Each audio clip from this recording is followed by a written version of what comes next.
మంచిది. ప్రభువైన యేసుక్రీస్తు క్రిస్మస్ సమయంలో కూడా కొన్ని మాటలు చెప్పబడ్డాయి. 7 మాటలు అనగానే మనకేమని గుర్తొచ్చిందంటే సిలువ మీద పలికిన 7 మాటలు మాత్రమే మనకి గుర్తొస్తాయి. కానీ ఈ క్రిస్మస్లో కూడా 7 మాటలు, 7 ఆశీర్వాదాలు ఉన్నాయి. ఈ 7 ఆశీర్వాదాలు ఏంటో మనం చూద్దాం. మొదటిగా మత్తయి సువార్త 1వ అధ్యాయం 21వ వచనాన్ని మనం ధ్యానం చేసుకుందాం. మత్తయి సువార్త 1వ అధ్యాయం 21వ వచనం. ఆమె ఒక కుమారుని కనును, తన ప్రజలను వారి పాపముల నుండి ఆయనే రక్షించును గనుక ఆయనకు యేసు అను పేరు పెట్టుదు అనెను. యేసు అనగా రక్షకుడు అని అర్థం. అంటే ప్రభువైన యేసుక్రీస్తు మరి ఈ క్రిస్మస్లో ఆయన జన్మించడానికి కారణం ఏంటంటే మనకు రక్షణ అనుగ్రహించడం. అందుకని ఆయనకు రక్షకుడు అని పేరు పెట్టడం. అదే లూకాసు వార్తలో కూడా చూసినట్లయితే మనము లూకాసు వార్త 1వ అధ్యాయము మరి 76వ వచనాన్ని కూడా మనం చూస్తే,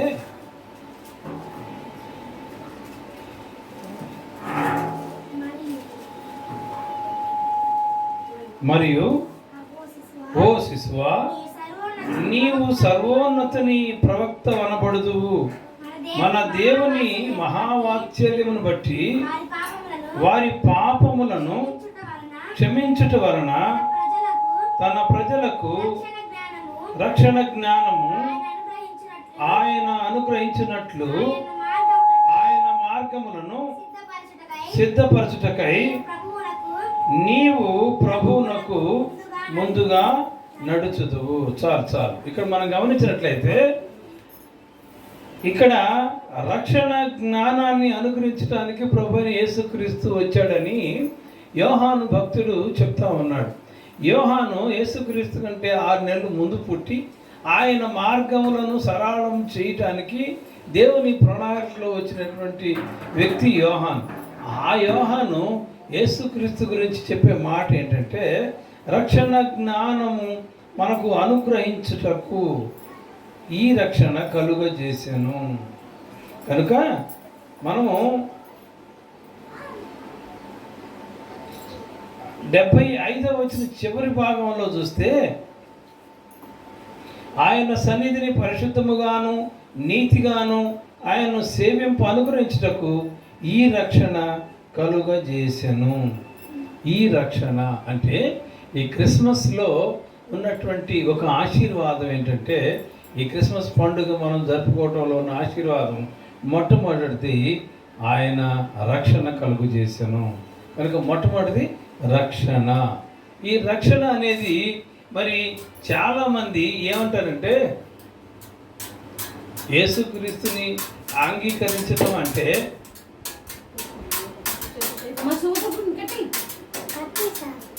యేసుక్రీస్తుని మరి అంగీకరించడం, రక్షణ పొందడం అంటే అని చాలామంది అనుకుంటారు, యవన ప్రాయంలో ఎందుకులే, బాగా ముసలోళ్ళు అయినాక అప్పుడు బాప్తీసం తీసుకుందాం అని అనుకుంటారు. మరి ఒక ఆయన అంట తన కుమారుణ్ణి మరి మంచి చదువు చదివిస్తూ దూర ప్రాంతంలో ఉండి హాస్టల్లో కూడా ఉంచాడు. అయితే హాస్టల్లో ఉన్నప్పుడు అప్పుడప్పుడు మరి కుమారుని చూడటానికి వస్తాడు. సహజంగా మనం కూడా మన పిల్లల్ని హాస్టల్లో జాయిన్ చేసిన తర్వాత ఎప్పుడైనా మనం వెళ్ళామనుకో ఏమని అడుగుతాం, నాయనా నువ్వు తిన్నావా, సరిగా తింటున్నావా, బాగా చదువుకుంటున్నావా, ఆరోగ్యం బాగుంటుందా, ఇవి అడుగుతారు కదా. కానీ ఆ తండ్రి అంట ఇవేమి అడగకుండా, నాయనా నువ్వు బైబిల్ చదువుతున్నావా, ఆ బైబిల్ చదివినప్పుడు నీకేమైనా రక్షణ పొందాలని అనిపించిందా అని అంటారు. అప్పుడు ప్రతిసారి ఇదేంటి మా డాడీ ఎలా అంటాడు, ఎక్కడన్నా బాగున్నావా తింటున్నావా అని అడగాలి, కానీ నువ్వు బైబిల్ చదువుతున్నావా రక్షణ పొందుతున్నావా అని అంటారు. మనం అప్పుడప్పుడు కూడా కొంతమంది ఆటో డ్రైవర్లో కూడా మంచి ఆటో డ్రైవర్లు ఉంటారండి. ఆటో వెనకాల క్యాప్షన్స్ రాస్తారు, ఏదో లవ్ క్యాప్షన్స్ రాస్తారు. కానీ ఒక ఆయన రాశాడంటే ఏమని, ఈరోజు నువ్వు బైబిల్ చదివావా, ఇంకో ఆటోలో ఈరోజు నువ్వు ప్రార్థన చేసావా అంటే ఏంటి, ఇప్పుడు మనం ఆటో ముందు వెళ్తుంది, మనం బండి మీద వెళ్ళేటప్పుడు ఖచ్చితంగా అది చదువుతాం. అంటే దేవుడు మనల్ని హెచ్చరించినాడు. అలాగే ఈ తండ్రి కుమారుని, నువ్వు బైబిల్ చదువుతున్నావా, రక్షణ గురించి నీకేమైనా మరి తీసుకోవాలనే ఆలోచన వచ్చిందా అని అడుగుతారంట. ఆ కుమారుడు విసిగిపోయి, డాడీ మీరేంటి ఇలా అంటారు, నేనేంటి, నా వయసు ఏంటి, నేను ఇప్పుడు యవ్వనస్తుడిని, ఇప్పుడు అంతా అనుభవించాలి, ఆ తర్వాత ఎప్పుడో నేను నీ ఎంత వయసు వచ్చినప్పుడు అప్పుడు రక్షణ పొందుతానులే అన్నారు. గమనించారా? ఇలాగే ఉంటుంది చాలామంది. అయితే ఒకానొక సమయంలో మరి సెలవులు ఇచ్చారు, వెళతా ఉన్నారు. అయితే ఇక్కడ ఏంటంటే ఇద్దరు చెరకు గుర్రం మీద వెళ్తాను. బాగా ధనవంతుడు వాడు. ఆ రోజుల్లో కార్లు ఏమి లేవు, బాగా ధనం ఉండేవాళ్ళకి గుర్రాలు ఉంటాయి. లేదనుకుంటే మధ్యతరగతి వాళ్ళకి అయితే గాడిదలు, దాని మీద ఎక్కి వెళ్తాం. అది లేదనుకుంటే ఎంత దూరం అయినా నడిచి వెళ్ళటమే. మరి అలాంటి సమయంలో తండ్రి కొడుకు చెరువు గుర్రం ఎక్కి వెళ్తున్నారు. ఒక బ్రిడ్జి దాటుతున్న సమయంలో ముందు తండ్రి బ్రిడ్జి దాటాడు. ఆ తర్వాత కుమారుడు దాటబోయే సమయానికి ఆ బ్రిడ్జి కూలిపోయి కుమారుడు ఎక్కిన గుర్రం రెండు నీటిలో పడి కొట్టుకుంటూ వెళ్తున్నారు. తండ్రి చూసి అయ్యయ్యో ఇలా జరిగింది ఏందని చెప్పి ఆ ఒడ్డుకి ఆ గుర్రం మీద ఆయన వెళుతూ ఉన్నాడు. ఈ కుమారుడు అప్పుడు అరుస్తున్నాడు, ఏమని, డాడీ నన్ను రక్షించు, డాడీ సేవ్ మీ అంటున్నాడు. ఏమండి, అప్పుడు ఈయన అన్నాడు, ఈయనేమో యవనస్తుడు ఏం కాదు, ఈయన కాస్త వయసులో పెద్దవాడు. ఇప్పుడు ఈయన ఆ పారేటువంటి ఆ నదిలోకి దూకి లేదా కాలువలోకి దూకి అతను రక్షించడానికి ఈయన దగ్గర అంత శక్తి కూడా లేదు. అందుకని అయ్యా నేనైతే రక్షించలేను, కానీ నీకు ఒక విషయం మాత్రం చెప్తాను, యేసు క్రీస్తుకు నువ్వు చిన్న ప్రార్థన చేయి, ఖచ్చితంగా ఆయన సహాయం చేస్తాడంటే అప్పుడు తండ్రి మాత నుంచి ఆయన ప్రాణాపిస్తున్నాడు. అప్పుడు కింద పడినప్పుడు ఏంటంటే గుర్రం మీద నుంచి పడుతున్నాడు, వెనక జారి పడుతున్నాడు అనమాట. ఆ గుర్రం కాలు పట్టుకొని ఉన్నాడు, ఇంకొంచెం ఉంటే ఆ నీళ్ళలో మునిగిపోయే పరిస్థితి అన్నమాట. అప్పుడు సేవ్ మీ జీసస్, యేసయ్యా నన్ను రక్షించని చిన్న మాట అన్నారట. అంతే. అద్భుతం ఏం జరిగింది తెలుసా? ఈ ప్రవహించే నీటిలో కొట్టుకుపోయే గుర్రం తన వెనకాల్ని అలా పైకి లేపేటప్పటికి ఆ జారిపోయేటువంటి ఆ కుమారుడు వచ్చి గుర్రం పైన పడ్డాడు. అంటే కూర్చోడానికి అవకాశం దొరికిందన్నమాట. అప్పుడు అది ఈదుకుంటూ ఒడ్డుకి వచ్చినట్టు చూస్తున్నాం. మనుషులకి సాధ్యమేనండి, దేవునికి మాత్రమే సాధ్యం. అందుకనే రక్షణ అనేది నిర్లక్ష్యం చేస్తే నీకున్నటువంటి నీ సమాధానాన్ని నువ్వు పోగొట్టుకునే పరిస్థితిలో ఉంటావు, నీకున్నటువంటి సంతోషాన్ని కూడా నువ్వు పోగొట్టుకునే పరిస్థితిలో ఉంటావు. రక్షణ అనేది ఎంతైనా అవసరం. అందుకని ఈ సేవియర్. అందుకని లోకాసు వార్త 19వ అధ్యాయంలో ఒక మాట ఉంటుంది, ఏమని, నశించిన దాన్ని వెదకి రక్షించడానికి మనుష్య కుమారుడు భూలోకంలోనికి వచ్చాను. ఆయన ఈ లోకంలోనికి వచ్చిందంటే నశించిన దానిని రక్షించటానికి. కనుక ఈ క్రిస్మస్ తెచ్చేటువంటి మొదటి ఆశీర్వాదం ఏంటంటే రక్షణ.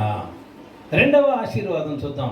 లూకాసు వార్త 1వ అధ్యాయం 28వ వచనాన్ని మనము చదువుకుందాం. లూకాసు వార్త 1వ అధ్యాయం 28వ వచనం. ఆ కన్యక పేరు మరియా. ఆ దూత లోపలికి వచ్చి ఆమెను చూచి, దయాప్రాప్తురాలా, నీకు శుభము, ప్రభువు నీకు తోడై ఉన్నాడని చెప్పాను. ఇక్కడ మనం గమనిస్తే దయాప్రాప్తురాలా అని మాట్లాడాడు. ఎవరిని? మరియమ్మని. అంతకుముందే దూత మరి దగ్గరకు వచ్చి, అమ్మా నీవు పరిశుద్ధాత్మ వలన గర్భము ధరించబడుతున్నావు అని చెప్పినప్పుడు భయపడింది. కానీ ఆ దూత చెప్పిన మాటకు మరి ఏమంటే దయాప్రాప్తురాల. మరియకు ఉన్నటువంటి ఒక బిరుదు లాంటిది అనుకోవచ్చు. మరి ఎలిజబెత్ ఈ కూడా నా ప్రభువు తల్లి నా యొద్దకు వచ్చుట చూసి అని మాట్లాడింది. అంటే ఏంటి? మరియమ్మ గర్భంలో యేసు ప్రభువు ఉన్నాడని దూత ద్వారా ఎలిజబెత్ కూడా తెలుసుకుంది. దూత మాట్లాడిన మాట దయాప్రాప్తురాల. ఈ దయ అనే దాన్ని గమనిస్తే దీన్ని మరి ఈ దయ అనేది యేసుక్రీస్తు ఉన్నటువంటి ఒక పేరు ఏంటంటే దయాదాక్షిణ్య పూర్ణుడు అని ఆయనకు ఉన్నటువంటి ఒక పేరు. కొత్త నిబంధనలో దయ అనేటువంటి మాట 6 సార్లు వ్రాయబడి ఉన్నదంట. ఈ దయ అనే మాటకు మనుష్య సంఖ్య 6 సార్లు అంటే మనుష్య సంఖ్యగా ఉన్నది ఈ 6. ఈ దయ అనేటువంటి మాట 6 సార్లుగా వ్రాయబడితే చూద్దాం. పాత నిబంధనలో ఎస్తేరు గురించి మనకందరూ కూడా తెలిసినటువంటి విషయమే. ఎస్తేరు యొక్క తల్లిదండ్రులు మరి చనిపోయారు. ఆమె తన బాబాయ్ పినతండ్రి అయినటువంటి మొర్దెకై దగ్గర పెరుగుతూ ఉంది. మరి అక్కడ ఆ రాజ్యాన్ని పరిపాలించే అహష్వేరోషు రాజు తన భార్య రాణి అయిన వస్తిని మరి ఆయన పిలిచినప్పుడు రాలేదని ఆ రాణిని తీసివేసి మరలా నాకు కొత్త రాణి కావాలి అని ప్రకటన చేసినప్పుడు ఈ మొర్దెకయి ఈ ఎస్తేరును కూడా మరి పేదవాళ్ళు ఏమంటే తల్లిదండ్రులు కూడా లేనటువంటి అనాథ పిల్ల అయితే ఆ అమ్మాయి రాణి అయింది అని నమ్మకంతో ఈ మొర్దెకై కూడా మరి వాళ్ళకి కొంతమంది కన్యకలు తీసుకొని వాళ్ళకి మంచి ట్రైనింగ్ లాగిచ్చి మంచి ఫుడ్ పెట్టి ఆ తర్వాత పరిశీలన చేసి ఎవరైతే రాజుకు నచ్చుతారో వారిని రాజు వివాహం చేసుకొని రాణి స్థానంలో ఉంచుతాడు. అవునా? అయితే ఈ ఎస్తేరు కూడా అక్కడ ఉండి చూసిన తర్వాత ఎప్పుడైతే రాజుగారు వచ్చి అందరినీ పరిశీలన చేస్తున్నాడో ఎస్తేరుని చూడగానంట ఆ రాజుగారికి దయ పుట్టిందంట. గమనించారా? ఇది ఎలా సాధ్యం? చాలామంది విషయాల్లో కూడా మరి కొంతమందిని మనం చూస్తే కొన్ని చిన్న చిన్న నేరాలు చేసి మరి పోలీస్ స్టేషన్కో జైలుకో వెళితే వాళ్ళని కోర్టు దగ్గర తీసుకెళ్తే కొంతమంది పట్ల మరి న్యాయాధిపతులు కూడా దయ చూపిస్తారంట. ఎందుకంటే వారిని చూడగానే వీడు పాపం ఉద్దేశపూర్వకంగా చేయలేదు, ఏదో పొరపాటును చేశాడనో, లేదా చిన్నపిల్లలు కాబట్టి వాళ్ళకి మంచి భవిష్యత్తు ఉండాలనో వాళ్ళ పట్ల దయ చూపిస్తారు. కనుక దయ చూపించడం అనేది ఇది దేవుని యొక్క లక్షణం. మరియ కూడా దయాప్రాప్తురాల అని పిలువబడిందంటే మరియ దేవుని దృష్టిలో దయ పొందింది. ఎస్తేరు రాజు దృష్టిలో దయ పొందినట్లుగా నీవు నేను కూడా ఆ ప్రభువైన యేసుక్రీస్తు దృష్టిలో దయ పొందిన వారమై ఉందాం. నిజంగా ఆయన దయ లేకపోతే ఈరోజు మనం ఈ స్థితిలో ఉండేవాళ్ళము కాదండి.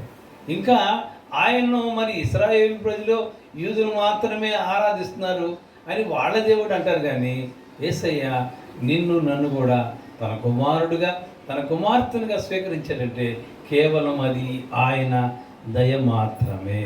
కనుక ఈ రెండవ ఆశీర్వాదం ఏంటంటే దయ. అలాగే మూడవ ఆశీర్వాదాల గురించి చూద్దాం. ఇదే లూకాసు వార్త 1వ అధ్యాయం 42వ వచనంలో చూస్తే, స్త్రీలలో నీవు ఆశీర్వదించబడిన దానవు, నీ గర్భఫలము ఆశీర్వదించబడును. మరియా మరి గర్భం ధరించిన తర్వాత అదే మరియతో దూత కూడా చెప్తాడు. ఏమని? నీ బంధువురాలకు ఎలిజబెత్ కూడా గర్భం ధరించింది, ప్రస్తుతం ఆమెకి 6వ నెల. అప్పుడు మరి ఈ మరియా ఆ ఎలిజబెత్ ఇంటికి వెళ్ళగానే ఆ ఎలిజబెత్ మరి మరియమ్మను చూసిన తర్వాత కూడా చెప్పిన మాట ఏంటంటే, అక్కడ చూద్దాం 41వ వచనంలో, ఎలిజబెత్ మరియ యొక్క వందన వచనం వినగానే ఆమె గర్భములో శిశువు గంతులు వేశాను. అంతటా ఎలిజబెత్ పరిశుద్ధాత్మతో నిండుకొనినది బిగ్గరగా ఇట్లనెను. ఎలిజబెత్కి మరి పరిశుద్ధాత్మ కమ్ముకుంది కాబట్టి ఆ పరిశుద్ధాత్మ నిండుకున్నది ఎలా మాట్లాడిందంటే ఏమని? స్త్రీలలో నీవు ఆశీర్వదించబడిన దానవు, నీ గర్భఫలము ఆశీర్వదించబడును. నా ప్రభు తల్లి నా యొద్దకు వచ్చుట నాకెలాగూ ప్రాప్తించెను. అంటే ఇక్కడ స్త్రీలలో నీవు ఆశీర్వదించబడిన దానవు అని అంటే ఇక్కడ మనకిచ్చేటువంటి ఆశీర్వాదం ఏంటంటే ఆశీర్వాదమే. ఏమండి? ఈ మూడవ మాట ఆశీర్వాదం. మొట్టమొదటిది రక్షణ అన్నాం, రెండవది దయ అన్నాం, మూడవది ఏంటంటే ఆశీర్వాదము. ఆశీర్వాదము. ఈ ఆశీర్వాదము మరి మనం అందరం కూడా పొందుకుంటూ ఉన్నాం. గమనించండి, యేసుక్రీస్తులోనికి రాకమునుపు నా జీవితం ఎలా ఉందో ఒక్కసారి ఆలోచించేద్దాం. ఎటువంటి స్థితిలో ఉన్నామో ఒకసారి ఆలోచించేద్దాం. కానీ యేసుక్రీస్తుని రక్షకుడికి అంగీకరించిన తర్వాత మనమంతా ఎంతగా ఆశీర్వదించబడ్డాము. నా మటుకు నాకు నేనైతే మరి యేసుక్రీస్తుని మరి అంగీకరించక ముందు మరి చాలిని క్లర్క్గా పనిచేశాను. అయితే యేసయ్యను అంగీకరించాను. ఆయన పరిచర్యలో కొంచెం కొంచెం పాల్గొంటూ ఉంటే దేవుడు నన్ను ఎంతగానో దీవించాడు. మరి ఆ రోజు సైకిల్ కొట్టడానికి లేకపోతే మా నాన్న నేను ఇంటర్మీడియట్ చదివేటప్పుడు సైకిల్ కావాలంటే సెకండ్ హ్యాండ్ సైకిల్ కొనిపెట్టి, అలాగే మరి 10th క్లాస్ దాకా మరి బట్టలు కూడా సరైనటువంటి బట్టలు లేనటువంటి పరిస్థితి. మరి యేసయ్యను 95లో నేను రక్షకుడిగా అంగీకరించాను. 95లో రక్షకుడిగా అంగీకరించిన తర్వాత 2001లో మరి క్లర్క్ నుంచి ఆఫీసర్ ప్రమోషన్ అయ్యాను. 2007లో మరి స్కేల్ 1 నుంచి స్కేల్ 2గా ప్రమోషన్ అయ్యాను. 2020లో మరి స్కేల్ 2 నుంచి స్కేల్ 3గా ప్రమోషన్ వచ్చింది. దేవుడు అంచెలంచెలుగా దీవించాడు. ఎందుకు తెలుసా? మనము ఆయన ఆశీర్వాదానికి వారసులుగా ఉన్నాం. ఆయన మనకు ఆశీర్వాదాన్ని ఇవ్వటానికే ఈ క్రిస్మస్గా మన ముందుకు వచ్చినట్టుగా చూస్తున్నాం. కనుక ఈ క్రిస్మస్ తెచ్చే ఈ 3వ మరి మాట ఏంటంటే ఆశీర్వాదము. తర్వాత 4వ మాట చూద్దాం. మత్తయి సువార్త 2వ అధ్యాయము 13వ వచనం కనుక మనం చూస్తే, మత్తయి సువార్త 2వ అధ్యాయం 13వ వచనం. వారు వెళ్ళిన తర్వాత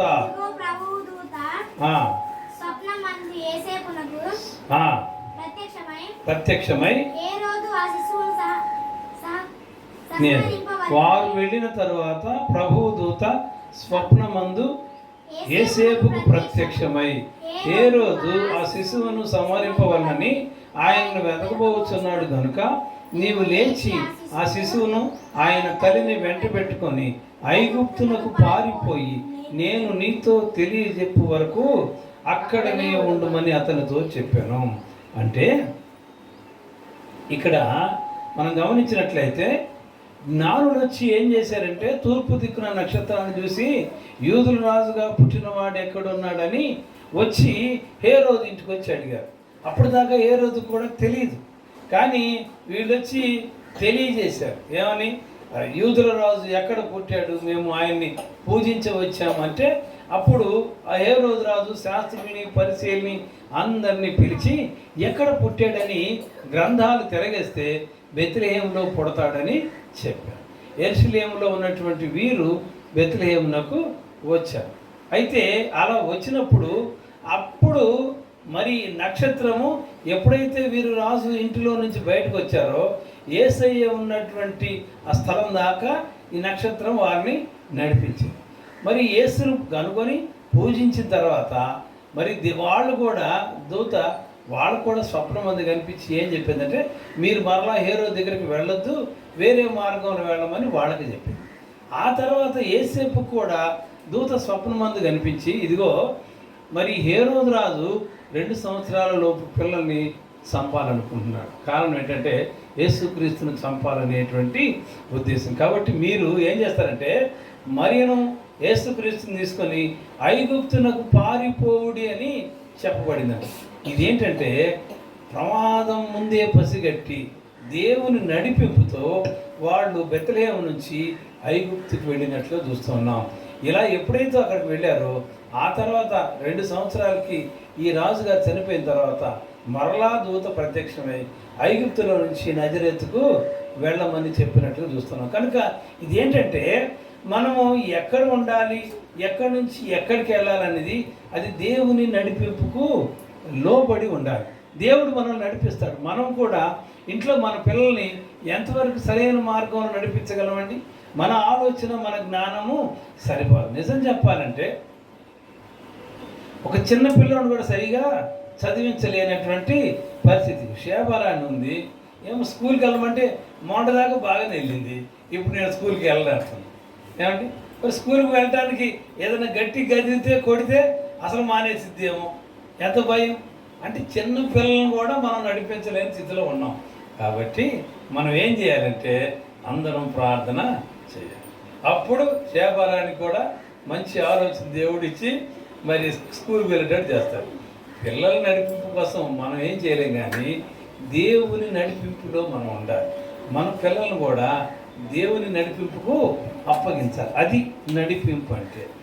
కనుక మరి యేసుక్రీస్తు బెత్లెహేము నుంచి ఐగుప్తుకి ఎలా వెళ్ళాడు, ఐగుప్తు నుంచి నజరేతుకు ఎలా వచ్చాడో అది దేవుని యొక్క నడిపింపు. అలాగే జ్ఞానులు మరలా హేరోదు దగ్గరికి వెళ్తే యేసయ్య అడ్రస్ ఎక్కడున్నాడో తెలుసుకొని యేసుక్రీస్తుని చంపుతారని దేవదూత చెప్పిన మాట, దేవుడు వారికి స్వప్నంలో చెప్పిన మాట ప్రకారం వాళ్ళు వేరే మార్గంలో గుండా వారు తమ దేశం వెళ్ళినట్లుగా చూస్తున్నాం. నీవు నేను కూడా ఆయన నడిపింపుకు అప్పగించబడాలి. మరి నేను గుంటూరులోనే ఉన్నాను. 95లో రక్షణ పొందాను. 95 నుంచి మరి 2024 దాకా కూడా అక్కడ మరి గుంటూరులోని ప్రాథమిక సహవాసంలోనే మరి అక్కడే ఉన్నాను. అక్కడే పరిచర్య కూడా చేస్తానే ఉన్నాను. కొన్ని ప్రత్యేకమైన పరిస్థితుల వల్ల మరి పొత్తూరు వస్తారని నేను ఎక్స్పెక్ట్ చేయలేదు. ఎక్కడికన్నా వెళ్ళాలి అంటున్నాను. కానీ ఏదో ఒక మందిరం మనకంటూ ఉండాలి, దేవుని సేవ చేయాలి అన్న ఉద్దేశంలో వస్తే మరి దేవుడు ఇక్కడికి నడిపించాడు. తర్వాత రేపు ఎక్కడ నడుస్తామో కనుక ఏది ఏమైనా మనం ఏం చేయాలంటే మనము దేవుని చేతికి అప్పగించుకోవాలి. దేవుని నడిపింపులో మనము ఉండాలి. ఇది కనుక నడిపింపు అనేది మనకి ఎంతైనా అవసరం. ఇప్పుడు దాకా ఏం చెప్పుకున్నాం? 4 మాటలు లేదా 4 ఆశీర్వాదాలాగా చెప్పుకున్నాం. మొట్టమొదటి రక్షణ, రెండవది దయ, మూడవది ఆశీర్వాదం, నాలుగవది నడిపింపు, ఐదవది చూద్దాం.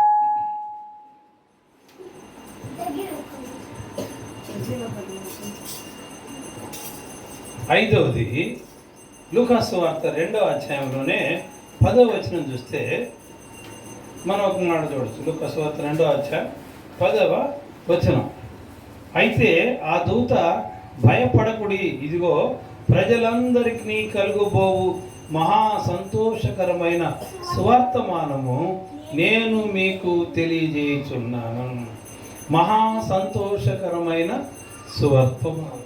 అలాగే 11వ వచనం చూస్తే దావీదు పట్టణమందు నేడు రక్షకుడు మీ కొరకు పుట్టి ఉన్నాడు, ఈయన ప్రభు అయిన క్రీస్తు. ఈ మాటలు ఎవరు?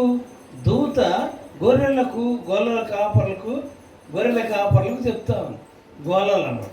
వీళ్ళకి ప్రభు దూత కనిపిస్తే ముందు ఆ దూతను చూసి భయపడ్డారు. ఏ దయ్యమో భూతమో అనుకున్నారు. కానీ భయపడకుడి, ఇదిగో మీకు ఒక మంచి వార్త చెబుతున్నాను. అదేంటి మంచి వార్త? సువార్తమానం అనలా, మహా సంతోషకరమైన. సంతోషం వేరు, మహా సంతోషం, ఎక్కువైన సంతోషం అన్న. మీరు చూడండి, ఈ సంతోషం అనేది ఎలా ఉంటుందంటే పిల్లలకి కొత్త బట్టలు మనం వేసామనుకో, వాళ్ళు ఎంత సంతోషపడతారు. ఆ సంతోషం వాళ్ళ కళ్ళల్లో కనిపించే ఆనందం చూస్తే మన కడుపు నిండిపోయినట్టుగా అనిపించింది. మనం బట్టలు వేసుకోకపోయినా, కొత్త బట్టలు వేసుకోకపోయినా పర్లేదు, కానీ పిల్లలు వేసుకుంటే ఎంత సంతోషం. అలాగే మరి ముందు మేము 3 పిల్లలకి తెద్దామా వద్దా, మరి వాళ్ళకి సరిపోతే లేదో అనుకుంటా పెద్దవాళ్ళకే తెచ్చాం. ఆ తర్వాత లేదు, పిల్లలకైనా తేవాల్సింది. ఎందుకంటే వాళ్ళ తల్లిదండ్రులు తేవటం వేరు, మనం తేవటం వేరు. మనం తెస్తే ఆ పిల్లలు ఎంత సంతోషపడతారు. సరే, అంతవరకు ఊరుకుందేమా. చిన్న అరే ఏమండి చిన్న దండలు కూడా వేస్తామండి. అవి దండలు వేస్తేనంట అవి ఏంటి బట్టలు వేసుకుంటే రాదా సంతోషం అంటే? కాదు. ఈ చిన్న దండలు అది విలువ తక్కువ కావచ్చు, కానీ అది వాళ్ళు వేసుకుంటే ఎంత సంతోషపడతారు. ఎందుకంటే మాకు వీళ్ళని చూస్తే నాకు ముందు నా 3 పిల్లలే కనపడతారు. ఆ 3 ఆడపిల్లలు నాకు. వాళ్ళు కూడా చిన్నప్పుడు ఇది ఇలాగే ఉండేవాడు. పెద్ద అమ్మాయిలాగా మా మెషిలో ఉండేది. మా రెండో అమ్మాయిలాగా మరి దేవకుమారి ఉండేది. మా 3వ అమ్మాయి అనుషలాగా షేబారా అని ఉండేది. అందుకని వీళ్ళని చూస్తే అనిపించింది సంతోషం. అంటే వాళ్ళు సంతోషంగా కొత్త బట్టలు వేసుకొని ఆ మెడలో ఆ పిచ్చి అయినా పర్వాలేదు ఏమండి, ఆ నెక్లెస్ వేసుకుంటే అది ఎంత సంతోషం. కానీ యేసుక్రీస్తు మనకి సంతోషాన్ని తీసుకోవడానికి మహా సంతోషాన్ని తీసుకొచ్చారు. కానీ ఈ సంతోషం మరియమ్మ కొందా, యేసేపు కొందా? ఒకసారి ఆలోచించారు. ఏమండి, వాళ్ళకి డెలివరీ చేయటానికి సరైనటువంటి ప్లేసే దొరకలేదు. ఎక్కడ ఉందో కూడా తెలియదు. ఏమంటే సహజంగా రోడ్డు మధ్యలో కనుక ఒకవేళ ఎవరికైనా ప్రసవం వచ్చిందనుకో, వెంటనే ఏం చేస్తారు, కొంతమంది ఎవరైనా 2-3 స్త్రీలు ఉంటే తమ చీరలు బట్టలు అడ్డం పెట్టి ప్రసవం చేస్తారు. మరి అక్కడ ఎవరు లేరు. మరి యేసేపు ఎంత బాధపడి ఉంటాడు, ఆ మరియమ్మ ఎంత బాధపడి ఉంటుంది. కానీ వాళ్ళు ఎంత బాధపడ్డా ఆ సంతోషకరంగా మనకు ఒక మంచి సంతోషాన్ని తీసుకురావడానికి యేసుక్రీస్తుని ఈ లోకంలోనికి తీసుకొచ్చారు. కాబట్టి మనం కూడా తల్లిదండ్రులకి వాళ్ళు కొత్త బట్టలు కట్టుకోకపోయినా, మీరు ఒకటి గమనించండి, కొంతమంది నేను గమనిస్తాను, నేను కూడా నా పిల్లలకి నేను డ్యూటీ నుంచి వచ్చేటప్పుడు వాళ్ళ స్కూల్ దగ్గర తీసుకొని వచ్చేటప్పుడు టీవీఎస్ 50 ఉండేది, మొట్టమొదటి సైకిల్, ఆ తర్వాత టీవీఎస్ 50 ఉండేది. దాని మీద ముగ్గురిని ఎక్కించుకొని తీసుకొని వచ్చేవాడిని.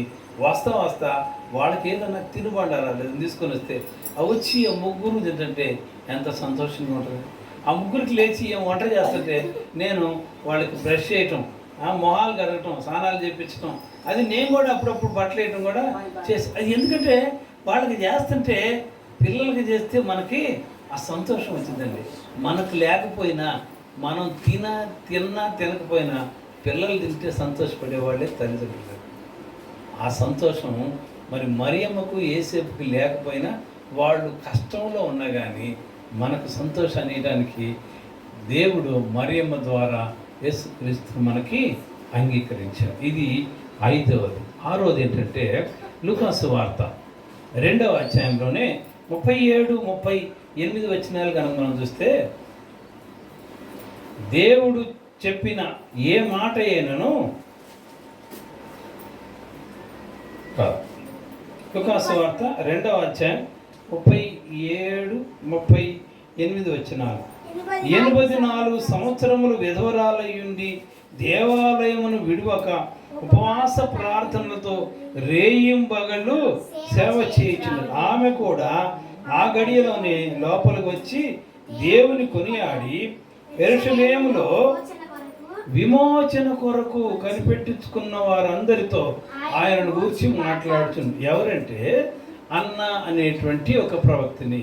హన్నా గారు, HANNA అంటే పాత నిబంధనలో సమూయేలు యొక్క తల్లి. ఈమె అన్న, ANNA అన్న. ఈమంట 7 సంవత్సరాలు మరి భర్తతో కాపురం చేసింది. 84 సంవత్సరాలు విధవరాలుగా ఉంది. మొత్తం ఆమె బ్రతికిన సంవత్సరాలు 105 సంవత్సరాలు. 105 సంవత్సరాల్లో 84 సంవత్సరాలు విధవరాలుగానే దేవాలయంలోనే ఉపవాస ప్రార్థనతో యేసుక్రీస్తు కొరకు కనిపెట్టుకొని ఉందంట. ఎంత సంతోషం అండి. అలాగే ఆ పైన వచనాలు చూస్తే సమయాన్ని కూడా మరి వృద్ధులైపోయాడు. ఆయన కూడా పరిశుద్ధాత్మ దేవుడు ఇచ్చిన వాగ్దానం ఏంటంటే, నీవు యేసయ్యను చూచేదాకా మరణం అవ్వవు అన్నాడు. యేసుక్రీస్తుని చూస్తేనే నువ్వు చనిపోతావని చెప్పాడు. ఆయన కూడా ఎదురు చూస్తా ఉన్నాడు. ఏమని, నాదా అని యేసుక్రీస్తుని పిలిచి మరి యేసుని కొనియాడినట్టుగా చూస్తూ ఉన్నాం. అలాగే ఈ అన్న ప్రవక్తను కూడా ఏమని మాట్లాడుతుందంటే, పరిశుద్ధాత్మ పూర్ణురాలే విమోచన కొరకు కనిపెట్టుకుంటున్న వారందరితో యెరూషలేములో ఆమె కూడా ఆ గడియలోనే లోపలికి వచ్చి దేవుని కొనియాడి యెరూషలేములో విమోచన కొరకు కనిపెట్టుకున్న వారందరితో ఆయనను గూర్చి మాట్లాడుచుండెను. ఈ విమోచన అంటే అర్థం ఏంటంటే విడుదల, పాపముల నుంచి విడుదల, శాపముల నుంచి విడుదల, బంధకముల నుంచి విడుదల. అందుకని యేసుక్రీస్తు ప్రభువారి గురించి మనం చూసినట్లయితే ఈ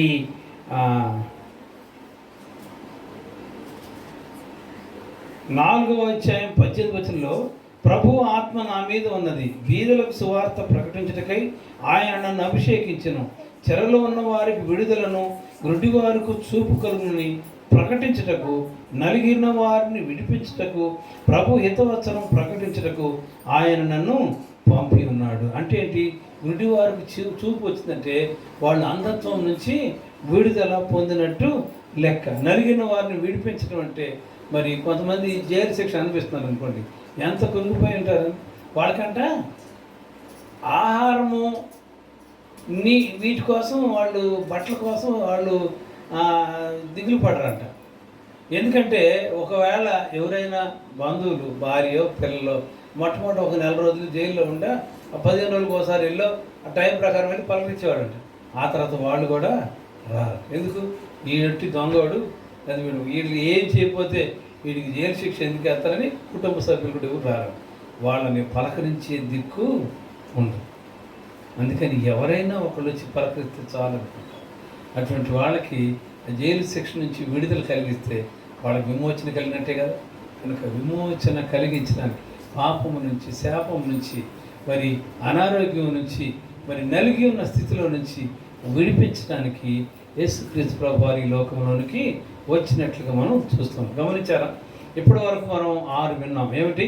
మొట్టమొదటిది రక్షణ, రెండవది దయ, మూడవది ఆశీర్వాదం, నాలుగవది నడిపింపు, ఐదవది సంతోషము, ఆరవది విమోచన, చివరిగా 7వ దాని గురించి మనము మాట్లాడుకుందాం. ఈ 7వది ఏంటంటే లూకా సువార్త 2వ అధ్యాయం 14వ వచనంలో ఈ మాట చూస్తాం. వెంటనే పరలోక సైన్య సమూహము ఆ దూతతో కూడా నుండి సర్వోన్నతమైన స్థలములలో దేవునికి మహిమయు ఆయనకిష్టులైన మనుషులకు భూమి మీద సమాధానము కలుగునుగా కానీ దేవునికి స్తోత్రము చేయుచుండెను. మరి మొన్న 21వ తేదీ సెమీ క్రిస్మస్లో ఇదే వచనాన్ని మనం ధ్యాన భాగంగా చదువుకున్నాం. అంటే ఏంటి? ఆయనకిష్టమైన మనుషులకు భూమి మీద సమాధానము. ఆయన మనకు సమాధానం ఇవ్వటానికి ఈ లోకంలోనికి వచ్చాడు. పరలోకంలో ఉన్నటువంటి తన మహిమను వీడి మనుష్య కుమారుడిగా ఈ లోకంలోనికి ఎందుకు వచ్చాడంటే నీకు నాకు సమాధానం అనుగ్రహించడానికి. మరి మీరు గమనించండి, ఏ కుటుంబాల్లో సమాధానం ఉందో చెప్పండి, ఏ కుటుంబాల్లో నెమ్మది ఉందో చెప్పండి. అన్నీ ఉండి ఏమీ లేనటువంటి స్థితిలో ఉంటూ ఉంటారు. ఏంటంటే మరి ఈ మధ్యకాలంలో ఒక ప్రముఖ గాయని లతా మంగేష్కర్ గారని చనిపోయింది. ఆమె ఎక్కువగా హిందీ పాటలు పాడింది. ఆమె వయసు పెద్దదైన తర్వాత కూడా పాడుతుంటే, వయసు పెద్దదైన తర్వాత కూడా పాడుతూ ఉంటే చిన్న పిల్లలు పాడినట్టే ఉంటారు. అందుకని ఆ స్వరం అప్పుడు, అందుకని భారత ప్రభుత్వం ఏం చేసిందంటే ఆమెకి గాన కోకిల అని బిరుదిచ్చింది. కానీ వృద్ధాప్యంలో వయసు పెరిగిన తర్వాత ఒకసారి అనారోగ్యానికి గురై హాస్పిటల్కి వెళ్ళింది. హాస్పిటల్లో బెడ్ మీద ఉన్నప్పుడు ఆమె ఒక ఇంటర్వ్యూ ఇచ్చిందంట, విలేకరులకు ఇచ్చి. ఏమని ఇంటర్వ్యూ ఇచ్చిందంటే చెప్పిందన్నమాట, నాకు ఇంట్లో చాలా కార్లు ఉన్నాయి, ఎందుకంటే బాగా సంపాదించింది, చాలా కార్లు ఉన్నాయి. కానీ ఈరోజు నేను హాస్పిటల్లో ఒక చోట నుంచి ఇంకో చోటకి టెస్ట్కి వెళ్ళాలంటే వీల్ చైర్లో నన్ను పెట్టుకొని తీసుకెళ్తారు కదండి వీల్ చైర్. అంటే అంత విలాసవంతమైన కార్లు ఉన్నాయి కానీ వీల్ చైర్లో తీసుకెళ్ళేటువంటి పరిస్థితి. ఆమెకంట బట్టలు మరి బీరువాలు ఎన్ని ఉన్నాయంటే కట్టిన చీర కట్టాలంటే 6 సంవత్సరాలు పడతాయండి. అంటే చూడండి, సంవత్సరానికి 365 రోజులు, 365 రోజులు ఇంటూ 6 సంవత్సరాలు అంటే మీరు ఏంటంటే ఒకసారి లెక్కేసుకోండి. అన్ని చీరలు ఉన్నాయి, ఒకసారి కట్టింది మళ్ళీ కట్టాలంటే 6 సంవత్సరాలు రావాలి. అన్ని పట్టు చీరలు ఉన్నాయి. కానీ హాస్పిటల్లో ఆమె వాళ్ళు ఇచ్చిన పచ్చ కలర్ గౌన్ లాగా ఉంటుంది చూసారా, అది వేసుకోను. చూసారా ఎన్ని కార్లు ఉన్నా వీల్ చైర్లో తిరగాల్సిన పరిస్థితి, ఎన్ని చీరలు ఉన్నా పట్టు చీరలు ఉన్నా హాస్పిటల్లో వాళ్ళు ఇచ్చే గౌన్లో ఉండాల్సిన పరిస్థితి. ఆమె వెళ్ళేటప్పుడు తన మేకప్ వేయడానికి, అలాగే తన హెయిర్ డ్రై చేయడానికి, మనం అంటే పర్లేదు, ఎంటుకలు అమ్మ ఏ కొప్పు అయినా పెట్టింది అంటారు కదా, రకరకాల స్టైల్స్ ఉంటాయి.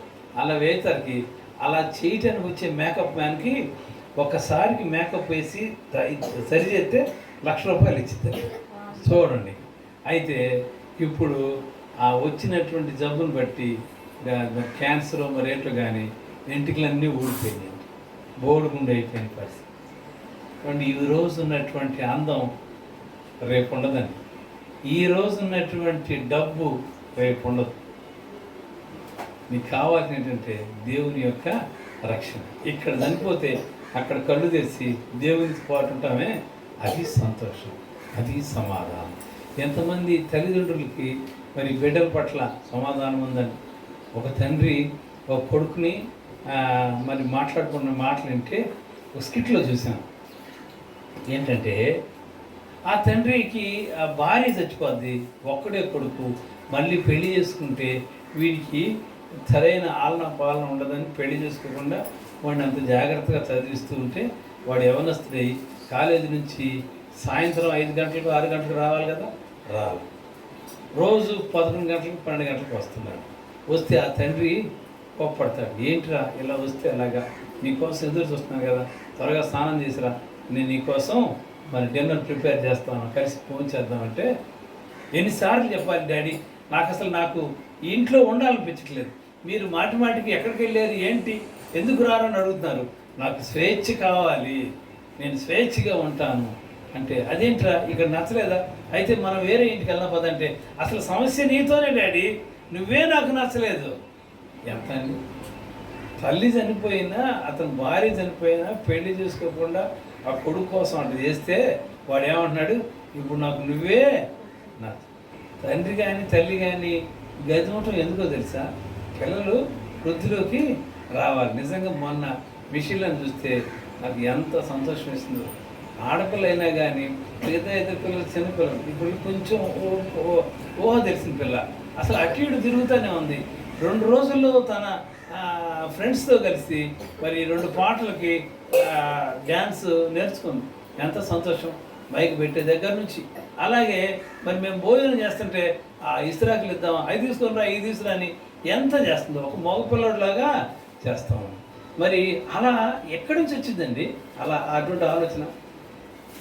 మొదటి నుంచి మరి వాళ్ళ నాన్న పాస్టర్ కావచ్చు, వాళ్ళ నాయనమ్మ, మరి వాళ్ళ అమ్మ, వాళ్ళు చేసే ప్రార్థనలో ఆ బిడ్డని ఆ మార్గంలోకి నడిపించింది అనమాట. కానీ ఈ కుమారుడైతే అసలు సమస్య నీతోనే డాడీ, నేను ఇంట్లో నుంచి వెళ్ళిపోతాను అన్నాడు. సరే వెళ్ళయ్యా అన్నాడు. ఇంకేం చేస్తారు, వెళ్ళాడు. ఒక 6 నెలలు ఫ్రెండ్స్ అయినా ఒకరోజు చూస్తారు, 2 రోజులు చూస్తారు. ఆ తర్వాత వీడి దగ్గర డబ్బులు ఉంటేనే ఫ్రెండ్స్ వస్తారు, డబ్బులు లేకపోతే ఎవరిని వస్తారండి? తిరిగి తప్పిపోయిన కుమారుడిలాగా చెవులు జాడించుకొని మరలా వచ్చి నాయన నన్ను క్షమించాను. కానీ ఆ తండ్రి ఆ చిన్న కుమారుని ఆ తండ్రి ఎలా హక్కును చేర్చుకున్నాడో ఈ తండ్రి కూడా ఈ కుమారుని హక్కును చేసుకుంది. ఈరోజు ఈ యవనస్తులైన పిల్లలు, ముఖ్యంగా 10th క్లాస్ ఇంటర్మీడియట్ చదివే పిల్లలు మత్తు పదార్థాలకు అలవాటు పడుతూ ఉన్నారు, సిగరెట్లు తాగుతూ ఉన్నారు, తల్లిదండ్రులను ఎదిరిస్తూ ఉన్నారు. అదే సంతోషం, ఇదే మాకు ఎంజాయ్మెంట్ అనుకుంటున్నారు, స్వేచ్ఛ కావాలనుకుంటున్నారు. కానీ ఆ స్వేచ్ఛలో ఏం ఉండదు. స్వేచ్ఛలో భవిష్యత్తులో బుద్ధి తెచ్చుకొని మరలా వచ్చాడు. అలాగే అప్పుడు కానీ ఆ కుటుంబంలో సమాధానము లేదు. లేకపోతే అంతకుముందు ఆ తండ్రికి ఆ సమాధానం ఉందా చెప్పండి? కనుక ఆ సమాధానం కావాలంటే దేవుడే మనకి, అది క్రిస్మస్ ద్వారా వచ్చేటువంటి మరొక ఆశీర్వాదం. కనుక 7 ఆశీర్వాదాల గురించి చూసాము. మొట్టమొదటిది రక్షణ, 2వది దయ, 3వది ఆశీర్వాదం, 4వది నడిపింపు, 5వది సంతోషం, 6వది విమోచన, 7వది సమాధానం. ఈ 7 ఆశీర్వాదాలు ఈ క్రిస్మస్ ద్వారా మనందరి కుటుంబాల్లో, ఈ పొత్తూరు గ్రామంలో ఉన్నటువంటి ప్రతి కుటుంబంలో, మన బంధువుల కుటుంబాల్లో కూడా మరి 7 ఆశీర్వాదాలు పరిశుద్ధాత్మ దేవుడు మనకందరికి కూడా అనుగ్రహించునుగాక. ఆమేన్. చిన్న మాట ప్రార్థన చేసుకుందాం. స్తోత్రం స్తోత్రం స్తోత్రం. మహోన్నతుడా, మహాపరిశుద్ధుడా, ప్రేమ కలిగిన మా తండ్రి, మీకు వందనాలు, స్తోత్రాలు ప్రభువా. నాయన